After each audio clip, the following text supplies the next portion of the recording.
Hey guys, Simon Trezellian here, the voice of reason. As you know, I'm a former Special Forces intelligence operator, and I've been looking at what's going on in the world. And it's interesting that come Tuesday, you're going to have the largest meeting of military officers of 1 star and above, which is Brigadier General and above. There's 800 of them going to be meeting in Quantico, as determined by the new Secretary of War, not the Secretary of Defense. That should give you a clue as to what is actually likely to happen. Now, I believe there are four actual scenarios as to why this is. Obviously, there is a huge rap on this from a classified point of view.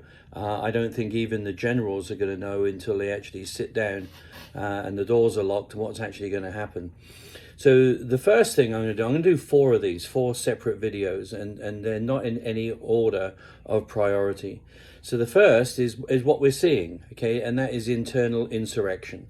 So it would be quite obvious to all of the military to be able to secure their bases in the face of internal insurrection. Now, we've seen this administration putting troops on the ground in DC, which was a phenomenal success. They're talking about it in Detroit, they're talking about it in Memphis, they're talking about it in Portland, with all these ICE facilities being under attack. That will be the excuse, because the ICE facilities are federal land, and the president is empowered under the Insurrection Act to be able to deploy troops in the defense of federal facilities. He is not allowed to issue warrants, they're not allowed to go out and lift people or anything like that, but they are able to defend federal land. Now, when you consider that 30% of the United States is deemed federal land, that gives them a pretty big mandate. So we're seeing the evidence now for this one, number one, in that the government shutdown is ready to go on Tuesday. Funny that, isn't it? Exactly the same day as when all the generals are coming together. We've seen the pushback from the different states who are clearly going against, the rule of law and challenging the federal government. Certainly seeing this in Illinois. We've seen it in New York. We're also seeing it in California as well. Now, this is actually, again, another coincidence, is that there is going to be the Reciprocity Act for concealed carry. Which means just like a driver's license, if you have a driver's license in one state, it's good in all 50 states.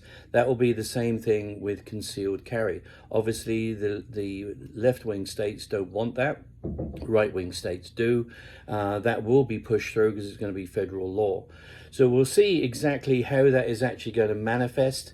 We're already seeing now that the federal government have achieved some success in putting troops on the ground. At the present time, it's only been National Guard.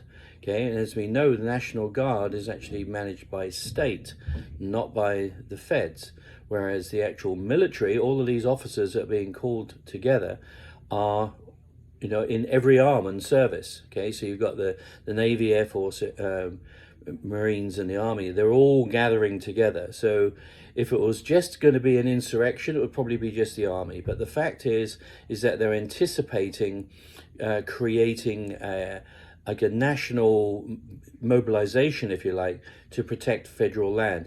Now, interestingly enough, in the United Kingdom, where I'm from, we have a very similar law. The Ministry of Defence Police, which is actually a fairly small police force, is only allowed to be able to look after government facilities. But they have jurisdiction from 10 miles outside of that facility. Okay, so they actually are empowered as a policeman or a policewoman within 10 miles of that facility. But because of the size of the UK, it means that when you look at all of the various different MOD bases all over the country, and then you expand that by 10 miles, that's the whole of the country. Okay, so the MOD police force is actually a very, very powerful police force if it was empowered to do so. You may well see that some of those type of laws here, which would give them jurisdiction. So a lot will depend on what the courts will say in regards to what deems defense of federal land. Okay. And that, I think, is going to be a very grey area.